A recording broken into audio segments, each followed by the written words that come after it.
നമസ്കാരം. ഇൻഫിനിറ്റ് സ്റ്റോറീസിന്റെ പുതിയൊരു അധ്യായത്തിലേക്ക് എല്ലാവർക്കും സ്വാഗതം. 2025 പുതുവർഷം നമുക്ക് ഭാഗ്യവർഷമായി തീരാൻ, നമ്മുടെ ജീവിതത്തിലെ സകല കഷ്ടപ്പാടും ദുരിതവും തീർന്ന് 2025 ജീവിതം രക്ഷപ്പെടാൻ എല്ലാവരും ചെയ്തിരിക്കേണ്ട ഒരു പുഷ്പാഞ്ജലി വഴിപാടിനെ പറ്റിയാണ് ഇന്ന് പറയാൻ പോകുന്നത്. ഞാനിത് പറയാനും നിങ്ങളിത് കേൾക്കാനും ഇടയായത് സാക്ഷാൽ ഭഗവാൻ മഹേശ്വരൻ മഹാദേവൻ നിമിത്തമാണെന്ന് ഞാൻ കരുതുന്നു. ഓം നമഃശിവായ. തീർച്ചയായിട്ടും ഇത് കാണുന്ന എൻ്റെ എല്ലാ പ്രേക്ഷകരും നിങ്ങളുടെ വീട്ടിനടുത്തുള്ള അമ്പലത്തിൽ പോയി ഈ പുതുവർഷം പിറക്കുന്നതിന് മുമ്പ്, ഈ ജനുവരി മാസം 1-ാം തീയതിക്ക് മുമ്പ് ഈ വഴിപാടൊന്ന് ചെയ്യണേ. നിങ്ങളുടെ ജീവിതത്തിലെ സകല പ്രാർത്ഥനകളും ഭഗവാൻ കേൾക്കും. നിങ്ങളുടെ ജീവിതത്തിലെ സകല ദുഃഖവും ദുരിതവും ഇല്ലാതെയാകും. 2025 നിങ്ങൾക്ക് സൗഭാഗ്യ വർഷമായി തീരുന്നതായിരിക്കും. അപ്പം മനസ്സിലാക്കാം, അശ്വതി, ഭരണി, കാർത്തിക തുടങ്ങി രേവതി വരെയുള്ള 27 നാളുകാരും ചെയ്യേണ്ട ആ വഴിപാടിനെ പറ്റി വളരെ വിശദമായി തന്നെ. ആദ്യമായിട്ട് മനസ്സിലാക്കുക, എല്ലാവരും ഈ വീഡിയോ കാണുന്ന എല്ലാവരും ഈ ജനുവരി മാസം 1-ാം തീയതിക്ക് മുമ്പ്, നിങ്ങൾ ഏത് നക്ഷത്രത്തിൽ ജനിച്ച ആളായാലും, നിങ്ങൾ ഏത് തരത്തിലുള്ള ഈശ്വരനെ വിശ്വസിക്കുന്ന വ്യക്തിയായാലും, നിങ്ങളുടെ വീട്ടിനടുത്തൊരു ശിവക്ഷേത്രം ഉണ്ട് എന്നുണ്ടെങ്കിൽ ആ ശിവക്ഷേത്രത്തിൽ ബില്വപത്ര പുഷ്പാഞ്ജലി അഥവാ കൂവളത്തിലകൾ കൊണ്ടുള്ള അർച്ചന നടത്തിക്കുക. ബില്വപത്ര പുഷ്പാഞ്ജലി, ബില്വദള പുഷ്പാഞ്ജലി, കൂവളത്തിലെ അർച്ചന, ഇങ്ങനെ പല പേരുകളിൽ പറയുന്ന പുഷ്പാഞ്ജലി ഉണ്ട്. ആ പുഷ്പാഞ്ജലി നിങ്ങളുടെ പേരും നാളും പറഞ്ഞു കൊടുത്ത് ആ നടക്കൽ നടത്തിക്കുക. ഇപ്പൊ നാട്ടിലൊക്കെ ഇല്ലാത്തവരുണ്ടെങ്കിൽ നിങ്ങളുടെ പേരും നാളും അമ്പലത്തിൽ വിളിച്ചു പറഞ്ഞായാലും ആ കാശ് അയച്ചു കൊടുത്ത് ആ പുഷ്പാഞ്ജലി നടത്തിക്കുക. ശിവഭഗവാനെ പ്രാർത്ഥിക്കുക. പ്രാർത്ഥിക്കുന്ന സമയത്ത് ഭഗവാനെ 2025 ഒരുപാട് പ്രതീക്ഷയോടുകൂടി പുതിയ വർഷത്തിലേക്ക് ഞങ്ങൾ കാലെടുത്ത് വെക്കുകയാണ്, അല്ലെങ്കിൽ ഞാൻ നടന്നു കയറാൻ പോവുകയാണ്. അവിടുന്ന് എല്ലാ ആയുരാരോഗ്യ സൗഖ്യവും എല്ലാ തരത്തിലുള്ള ഐശ്വര്യങ്ങളും നൽകി അനുഗ്രഹിക്കണേ എന്ന് ആ പുഷ്പാഞ്ജലി നടക്കുന്ന വേളയിൽ പ്രാർത്ഥിക്കുക, അല്ലെങ്കിൽ ആ ദിവസം പ്രാർത്ഥിക്കുക. നിങ്ങളുടെ ജീവിതത്തിൽ ഏറ്റവും ഐശ്വര്യം വരുന്ന കാര്യമാണ്. 20-25 രൂപയേ ആവുള്ളൂ. പക്ഷേ ഇത് ചെയ്ത് ഏതവനാണോ പ്രാർത്ഥിക്കുന്നത് 2025 അവരുടേതായി തീരും എന്നുള്ളതാണ്. ഈ വഴിപാട് ചെയ്യുന്നതിനോടൊപ്പം തന്നെ നിങ്ങൾ മനസ്സിലാക്കിയിരിക്കേണ്ട മറ്റൊരു കാര്യം കൂടിയുണ്ട്. അതായത് അശ്വതി മുതൽ രേവതി വരെയുള്ള 27 നാളുകാരും, ഓരോ നാളുകാരും പ്രാർത്ഥിക്കേണ്ട ഒരു ദേവനുണ്ട്. പ്രാർത്ഥിക്കേണ്ട ആ ദേവനും ആ ദേവന്റെ വഴിപാടുകൾ ചെയ്യേണ്ടതുമുണ്ട്. അതിനെപ്പറ്റി കൂടി ഞാൻ പറയാം. നിങ്ങളുടെ നാളെ ഏതാണെന്ന് നോക്കൂ. ആ നാളിൽ ഏത് ദേവനെയാണ് പ്രാർത്ഥിക്കേണ്ടത്, എന്താണ് ചെയ്യേണ്ട വഴിപാട് എന്നുള്ളത് കൂടി മനസ്സിലാക്കാം. ആദ്യം അശ്വതി നക്ഷത്രമാണ്. അശ്വതിക്കാര് 2025 പ്രാർത്ഥിക്കേണ്ടത് കൂടുതലായിട്ട് മഹാവിഷ്ണു ഭഗവാനെയാണ്. മഹാവിഷ്ണു ഭഗവാന് വീട്ടിനടുത്തുള്ള അമ്പലത്തിൽ മഞ്ഞപ്പട്ടും തുളസിമാലയും സമർപ്പിച്ച് നിങ്ങൾ പ്രാർത്ഥിക്കുകയാണ് എന്നുണ്ടെങ്കിൽ 2025 എല്ലാ ഭാഗ്യവും നിങ്ങൾക്ക് കൈവരുന്നതാണ്. അപ്പം ഞാൻ നേരത്തെ പറഞ്ഞ പുഷ്പാഞ്ജലിയുടെ കൂടെ വിഷ്ണു അമ്പലം വീട്ടിനടുത്തുണ്ടെങ്കിൽ അവിടെ ഒരു മഞ്ഞപ്പട്ടും തുളസിമാലയും കൂടി ഈ 2025 ആരംഭിക്കുന്നതിന് മുമ്പ് സമർപ്പിച്ച് പ്രാർത്ഥിക്കുക. ജീവിതം വിജയക്കൊടി പാറിക്കും. എല്ലാം സർവ്വ ഐശ്വര്യമായി തീരുന്നതായിരിക്കും. രണ്ടാമത്തെ നക്ഷത്രം ഭരണി നക്ഷത്രമാണ്. ഭരണിക്കാര് നിങ്ങളുടെ കുടുംബക്ഷേത്രത്തിൽ നിങ്ങളുടെ കുടുംബ ദേവതയെയാണ് കൂടുതലായിട്ട് പ്രാർത്ഥിക്കേണ്ടത്. കാരണം ആ കുടുംബദേവത ഏത് ഭാവത്തിലുള്ളതാണ് എന്നുണ്ടെങ്കിലും ആ കുടുംബദേവതയുടെ അനുഗ്രഹം ഏറ്റവും കൂടുതൽ കിട്ടാൻ പോകുന്ന വർഷമാണ് 2025. അപ്പം ഭരണിക്കാര് നിങ്ങളുടെ വീട്ടിനടുത്ത് എവിടെയാണോ കുടുംബക്ഷേത്രം ഉള്ളത് എന്ന് മനസ്സിലാക്കി ആ കുടുംബക്ഷേത്രത്തിൽ പോയി അവിടുത്തെ ദേവതയ്ക്ക് എണ്ണയും തിരിയും സമർപ്പിക്കുക. അതുപോലെ തന്നെ കാണിക്കയിട്ട് അവിടുത്തെ ദേവതയെ അല്ലെങ്കിൽ ദേവനെ തൊഴുക. ഇനി കുടുംബക്ഷേത്രം അറിയില്ല, കുടുംബക്ഷേത്രം ഒരുപാട് ദൂരെയാണ്, അല്ലെങ്കിൽ പോകാൻ പറ്റാത്ത അവസ്ഥയൊക്കെ ആണെന്നുണ്ടെങ്കിൽ ഭദ്രകാളി അമ്മയെ, ലോകമാതാവാണ് ഭദ്രകാളി, ഭദ്രകാളി അമ്മയെ മാതാവായി സ്വീകരിച്ചുകൊണ്ട്, കുലദേവതയായി സ്വീകരിച്ചുകൊണ്ട് ഭദ്രകാളി അമ്മയുടെ അമ്പലത്തിൽ പോയാലും എണ്ണയും തിരിയും സമർപ്പിച്ച് പ്രാർത്ഥിക്കുക. അടുത്ത നക്ഷത്രം എന്ന് പറയുന്നത് കാർത്തിക നക്ഷത്രമാണ്. കാർത്തികക്കാര് പ്രാർത്ഥിക്കേണ്ടത് മുരുക ഭഗവാനെയാണ്. മുരുക ഭഗവാന് പഞ്ചാമൃതം കഴിപ്പിക്കണം. മുരുകന്റെ അമ്പലത്തിൽ പോയി ഭഗവാനെ കണ്ടു തൊഴുത് കാണിക്ക സമർപ്പിച്ച് പ്രാർത്ഥിക്കണം. 2025 നിങ്ങളുടേതായി മാറുന്നതായിരിക്കും. അടുത്തത് രോഹിണി നക്ഷത്രമാണ്. രോഹിണിക്കാര് ശ്രീകൃഷ്ണ ഭഗവാനെയാണ് പ്രാർത്ഥിക്കേണ്ടത്. ഭഗവാന് തൃക്കൈവെണ്ണ നിവേദ്യവും തുളസിമാലയും ഈ വർഷം ആരംഭിക്കുന്നതിന് മുമ്പായിട്ട് ചെയ്യുക. അതിൻ്റെ എല്ലാ ഉയർച്ചയും നിങ്ങൾക്ക് ലഭിക്കുന്നതാണ്. അടുത്ത നക്ഷത്രം മകയിരം നക്ഷത്രമാണ്. മകയിരംകാര് ഗണപതി ഭഗവാനെയാണ് പ്രാർത്ഥിക്കേണ്ടത്. ഗണപതി ഭഗവാന് 11 നാളികേരം കൊണ്ടുപോയി നടക്കൽ ഉടച്ച് ഏത്തമിട്ട് ഭഗവാനോട് പ്രാർത്ഥിക്കുക. കൂടാതെ ഗണപതി ഹോമത്തിൽ പങ്കുചേരാൻ പറ്റുമെങ്കിൽ ഗണപതി ഹോമത്തിലും പങ്കുചേരുക എന്നുള്ളതാണ്. മകയിരംകാർക്ക് 2025 ഏറ്റവും ഐശ്വര്യമായി തീരാൻ ഗണപതി ഭഗവാനെ കൂടുതലായിട്ട് പ്രാർത്ഥിക്കുക. അടുത്ത നക്ഷത്രം തിരുവാതിര നക്ഷത്രമാണ്. തിരുവാതിരക്കാര് പ്രാർത്ഥിക്കേണ്ടത് മഹാദേവനെയാണ്, പരമേശ്വരനെയാണ്. ഭഗവാന് ഒരു അഘോര പുഷ്പാഞ്ജലിയും കൂവളമാലയും നിങ്ങൾ സമർപ്പിക്കണം. ഈ ജനുവരി 1 മുമ്പ് ചെയ്തു കഴിഞ്ഞാൽ തിരുവാതിരക്കാരുടെ ജീവിതം വെച്ചടി കുതിച്ചുയരുന്നതായിരിക്കും. അടുത്ത നക്ഷത്രം പുണർദമാണ്. പുണർദങ്കാരെ സംബന്ധിച്ചിടത്തോളം ഭഗവതിയാണ് കൂടുതലായിട്ട് പ്രാർത്ഥിക്കേണ്ടത്. പ്രത്യേകിച്ചും ഭദ്രാ ഭഗവതി, ദുർഗാ ഭഗവതിയൊക്കെ നിങ്ങൾ കൂടുതലായിട്ട് പ്രാർത്ഥിക്കണം. ചുവന്ന പട്ടും കടുംപായസവും ദേവീക്ഷേത്രത്തിൽ, വീട്ടിനടുത്തുള്ള ദേവീക്ഷേത്രത്തിൽ ചെയ്യുക. അതിൻ്റെ എല്ലാ ഉയർച്ചയും പുതുവർഷത്തിൽ നിങ്ങൾക്ക് കിട്ടുന്നതായിരിക്കും.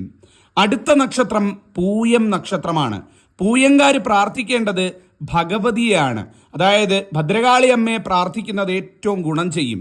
ദേവിക്ക് ചുവന്ന ഹാരവും നെയ്വിളക്കും ഈ പുതുവർഷം ആരംഭിക്കുന്നതിന് മുമ്പ് ചെയ്യൂ. അതിൻ്റെ എല്ലാ ഉയർച്ചയും നിങ്ങൾക്ക് കിട്ടുന്നതാണ്. കൂടാതെ മുരുക ഭഗവാനെയും പ്രാർത്ഥിക്കണം. മുരുകൻ്റെ ഒരു അനുഗ്രഹം കൂടിയുണ്ട്. മുരുക ക്ഷേത്രത്തിലൊക്കെ പോവുക, കാണിക്കയിട്ട് പ്രാർത്ഥിക്കുക. ഭസ്മാർച്ചനയൊക്കെ നടത്താൻ പറ്റുമെങ്കിൽ നടത്തുക, ഏറ്റവും നല്ലതാണ്. അടുത്ത നക്ഷത്രം ആയില്യം നക്ഷത്രമാണ്. ആയില്യങ്കാരെ സംബന്ധിച്ചിടത്തോളം നിങ്ങൾ നിങ്ങളുടെ കുടുംബ ദേവതയെ കൂടുതലായിട്ട് പ്രാർത്ഥിക്കണം. അതുപോലെ തന്നെ നിങ്ങളുടെ ഈ നക്ഷത്ര ദൈവങ്ങളായിട്ടുള്ള നാഗദൈവങ്ങളെയും കൂടുതലായിട്ട് പ്രാർത്ഥിക്കണം. ആയില്യങ്കാര് കുടുംബദേവതയ്ക്ക് ഉടയാട, പൂമാല എന്നിവ സമർപ്പിക്കുന്നത് ഏറ്റവും ഐശ്വര്യമായിരിക്കും. പിന്നെ തിരിഞ്ഞു നോക്കേണ്ടേ വരില്ല. 2025 നിങ്ങളുടേതായി മാറും എന്നുള്ളതാണ്. അതുപോലെ 100 പാലും നാഗദൈവങ്ങൾക്കും നടത്തുക. സർവം മംഗളമായി തീരും. അടുത്ത നക്ഷത്രം എന്ന് പറയുന്നത് മകം നക്ഷത്രമാണ്. മകങ്കാര് പ്രാർത്ഥിക്കേണ്ടത് സാക്ഷാൽ മഹാദേവനെയാണ്, പരമേശ്വരനെയാണ്. മകം നക്ഷത്രക്കാര് മഹാദേവന് പിൻവിളക്കും രുദ്രസൂക്ത പുഷ്പാഞ്ജലിയും ഈ ജനുവരി 1 മുമ്പ് നടത്തുക. എല്ലാ ഐശ്വര്യവും നിങ്ങൾക്ക് വന്നു ചേരുന്നതായിരിക്കും. അടുത്തത് പൂരം നക്ഷത്രമാണ്. പൂരങ്കാര് പ്രാർത്ഥിക്കേണ്ടത് മഹാവിഷ്ണു ഭഗവാനെയാണ്. 2025 എല്ലാ വിജയവും കിട്ടാൻ മഹാവിഷ്ണു ഭഗവാനെ പ്രാർത്ഥിക്കുക.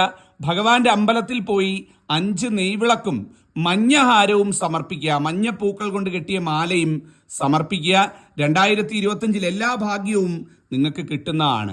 അടുത്ത നക്ഷത്രം എന്ന് പറയുന്നത് ഉത്രം നക്ഷത്രമാണ്. ഉത്രങ്കാര് പ്രാർത്ഥിക്കേണ്ടത് ഭഗവതിയെയാണ്. നിങ്ങളുടെ വീട്ടിനടുത്ത് ദേവീക്ഷേത്രം ഉണ്ട് എന്നുണ്ടെങ്കിൽ ആ ദേവീക്ഷേത്രത്തിൽ പോയി ചുവന്ന പട്ടും രക്തഹാരവും ഈ വരുന്ന ജനുവരി 1 മുമ്പ് ചെയ്യുക. അതിൻ്റെ എല്ലാ ഉയർച്ചയും ഉത്തരങ്കാർക്ക് വർഷത്തിലുടനീളം ലഭിക്കുന്നതായിരിക്കും. അടുത്ത നക്ഷത്രം എന്ന് പറയുന്നത് അത്തം നക്ഷത്രമാണ്. അത്തം നക്ഷത്രക്കാരെ സംബന്ധിച്ചിടത്തോളം 2025 ഇവർ കൂടുതലായിട്ട് ഗണപതി ഭഗവാനെ പ്രാർത്ഥിക്കുക. ഗണപതി ഭഗവാന്റെ ഒരു അനുഗ്രഹം ഇവർക്ക് ഏറ്റവും വേണ്ട സമയമാണ്. ഭഗവാന് ഒരു നാരങ്ങ മാല കൂടാതെ 11 നാളികേരം ആ നടക്കിൽ ഉടയ്ക്കുക. ഈ 2 കാര്യങ്ങൾ ചെയ്യുക. പുതുവർഷം പിറക്കുന്നതിന് മുമ്പ് ഗണപതി ഭഗവാൻ ആരാണോ നാരങ്ങാമാല സമർപ്പിച്ച് 11 നാളികേരവും ഉടച്ച് പ്രാർത്ഥിക്കുന്നത് അവരുടെ വർഷമായി തീരും 2025. സകല വിജയങ്ങളും നേടിയെടുക്കാൻ സാധിക്കുന്നതാണ്. അടുത്ത നക്ഷത്രം എന്ന് പറയുന്നത് ചിത്തിര നക്ഷത്രമാണ്. ചിത്തിരക്കാർ കൂടുതലായിട്ട് പ്രാർത്ഥിക്കേണ്ടത് ഭദ്രകാളി ദേവിയാണ്. ഭദ്രകാളി ദേവിയെ കൂടുതലായിട്ട് പ്രാർത്ഥിക്കുക. ഭദ്രകാളി അമ്മയുടെ അമ്പലത്തിൽ പോയി ഗുരുതി പുഷ്പാഞ്ജലിയും രക്തഹാരവും സമർപ്പിക്കുക. അതായത് ചുവന്ന പൂക്കൾ കൊണ്ട് കെട്ടിയ മാലയും ഒരു ഗുരുതി പുഷ്പാഞ്ജലിയും നടത്തുക. സർവ്വ ഐശ്വര്യമായിരിക്കും ഫലം. അടുത്തെന്ന് പറയുന്നത് ചോതി നക്ഷത്രമാണ്. ചോതിക്കാര് പ്രാർത്ഥിക്കേണ്ടത് മഹാദേവനെയാണ്, പരമേശ്വരനെയാണ്. പരമേശ്വരന്റെ ക്ഷേത്രത്തിൽ, മഹാദേവ ക്ഷേത്രത്തിൽ പോയി പിൻവിളക്കും മൃത്യുഞ്ജയ പുഷ്പാഞ്ജലിയും ശിവന് നടത്തുക. അതിൻ്റെ എല്ലാ ഉയർച്ചയും നിങ്ങൾക്ക് കിട്ടും. അടുത്ത നക്ഷത്രം വിശാഖമാണ്. വിശാഖങ്കാരും പ്രാർത്ഥിക്കേണ്ടത് ശിവഭഗവാനെയാണ്. ഭഗവാന് വെള്ളഹാരം, അതായത് വെളുത്ത പൂക്കൾ കൊണ്ട് കെട്ടിയ മാലയും പിൻവിളക്കും നടത്തുക. നിങ്ങളുടെ വർഷമായി മാറും 2025. അടുത്ത നക്ഷത്രം എന്ന് പറയുന്നത് അനിഴം നക്ഷത്രമാണ്. അനിഴങ്കാര് പ്രാർത്ഥിക്കേണ്ടത് എന്ന് പറയുന്നത് സാക്ഷാൽ ശ്രീകൃഷ്ണ ഭഗവാനെയാണ്.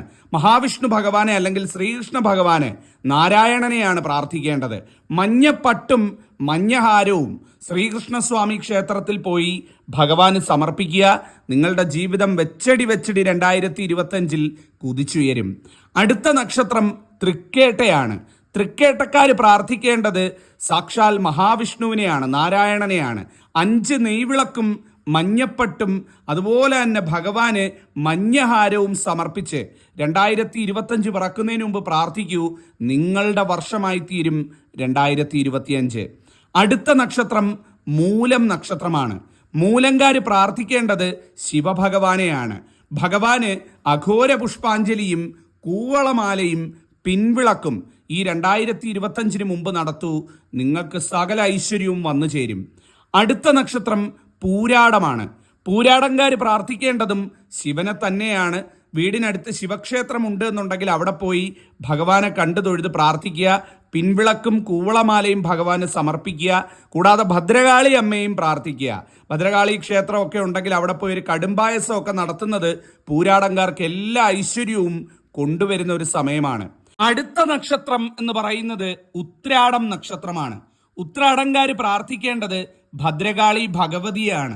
ദേവീക്ഷേത്രം വീട്ടിനടുത്തുണ്ട് എന്നുണ്ടെങ്കിൽ അവിടെ പോയി ദേവിക്ക് ചുവന്ന പട്ടും കടുംപായസവും രക്തപുഷ്പാഞ്ജലിയും നടത്തുക. ഈ വർഷം 2025 നിങ്ങൾക്ക് എല്ലാ വിജയത്തിൻ്റെതുമായി തീരും. ജീവിതം രക്ഷപ്പെടുന്നതായിരിക്കും. അപ്പൊ ഉത്രാടംകാര് ദേവിയാണ് പ്രാർത്ഥിക്കേണ്ടത്. അടുത്ത നക്ഷത്രം തിരുവോണമാണ്. തിരുവോണം നക്ഷത്രക്കാര് വീട്ടിനടുത്ത് വിഷ്ണു അമ്പലം ഉണ്ടെങ്കിൽ പോകാൻ മറക്കല്ലേ. മഹാവിഷ്ണു ഭഗവാന്റെ ഏറ്റവും അനുഗ്രഹമുള്ള ഒരു സമയമാണ്. മഹാവിഷ്ണു ഭഗവാന് മഞ്ഞപ്പട്ടും മഞ്ഞഹാരവും സമർപ്പിച്ച് 2025 പിറക്കും മുമ്പ് പ്രാർത്ഥിക്കൂ. സർവം മംഗളമായി കിട്ടും. അടുത്ത നക്ഷത്രം അവിട്ടമാണ്. അവിട്ടംകാര് പ്രാർത്ഥിക്കേണ്ടത് ഭദ്രകാളി ഭഗവതിയാണ്. വീട്ടിനടുത്ത് ഭഗവതി ക്ഷേത്രം ഉണ്ട് എന്നുണ്ടെങ്കിൽ അവിടെ പോയി ദേവിക്ക് ഒരു ചുവന്ന പട്ട് കൊടുക്കുക. കൂടാതെ ഒരു ചുവന്ന പൂക്കൾ കൊണ്ട് കെട്ടിയ മാലയും ദേവിക്ക് ചാർത്തുക. 2025 വിജയത്തിന്റെ വർഷമായി മാറുന്നതായിരിക്കും. അടുത്ത നക്ഷത്രം ചതയമാണ്. ചതയംകാര് പ്രാർത്ഥിക്കേണ്ടത് ശ്രീകൃഷ്ണസ്വാമിയാണ്. ഭഗവാന്റെ അമ്പലത്തിൽ പോയി തുളസിമാലയും മഞ്ഞപ്പട്ടും 5 നെയ്വിളക്കും കൊടുക്കൂ. അതിൻ്റെതായ എല്ലാ ഉയർച്ചയും വന്നു ചേരും. അടുത്ത നക്ഷത്രം പൂരുരുട്ടാതിയാണ്. പൂരുരുട്ടാതിക്കാര് ശിവനെയാണ് പ്രാർത്ഥിക്കേണ്ടത്. മഹാദേവ ക്ഷേത്രത്തിൽ പോയി ഭഗവാന് പിൻവിളക്കും കൂവളമാലയും നൽകി പ്രാർത്ഥിക്കൂ. പൂരുരുട്ടാതിക്കാരുടെ പ്രാർത്ഥന ഭഗവാൻ കേൾക്കുന്നതായിരിക്കും. അടുത്ത നക്ഷത്രം ഉത്രട്ടാതിയാണ്. ഉത്രട്ടാതിക്കാര് പ്രാർത്ഥിക്കേണ്ടത് മുരുകനെയാണ്, സുബ്രഹ്മണ്യനെയാണ്. മുരുകക്ഷേത്രത്തിൽ പോയി ഭഗവാന് മഞ്ഞപ്പട്ടും പഞ്ചാമൃതവും കഴിപ്പിക്കൂ. എല്ലാം മംഗളമായി കിട്ടും 2025. അവസാനത്തെ നക്ഷത്രം രേവതിയാണ്. രേവതിക്കാര് പ്രാർത്ഥിക്കേണ്ടതെന്ന് പറയുന്നത് ശ്രീകൃഷ്ണ ഭഗവാനെ, നാരായണനെ അല്ലെങ്കിൽ മഹാവിഷ്ണു ഭഗവാനെയാണ് പ്രാർത്ഥിക്കേണ്ടത്. ഭഗവാന് പാൽപായസവും തുളസിമാലയും മഞ്ഞപ്പട്ടും ചാർത്തു. നിങ്ങളുടെ ജീവിതത്തിൽ 2025 സ്വർഗതുല്യമായി മാറുന്നതായിരിക്കും. അപ്പൊ ഞാൻ 27 നാളുകാരും ഉപാസിക്കേണ്ട മൂർത്തിയും ചെയ്യേണ്ട വഴിപാടുമാണ് പറഞ്ഞത്. അതുകൂടാതെ എല്ലാവരും ചെയ്തിരിക്കേണ്ട പുഷ്പാഞ്ജലിയെ പറ്റിയുമാണ് പറഞ്ഞത്. ഇത് ഉപകാരപ്പെട്ട് കാണുമെന്ന് വിചാരിക്കുന്നു. എന്തെങ്കിലും സംശയങ്ങളുണ്ടെങ്കിൽ ചോദിക്കാം, മറുപടി പറയുന്നതാണ്. നന്നായി വരട്ടെ. നന്ദി, നമസ്കാരം.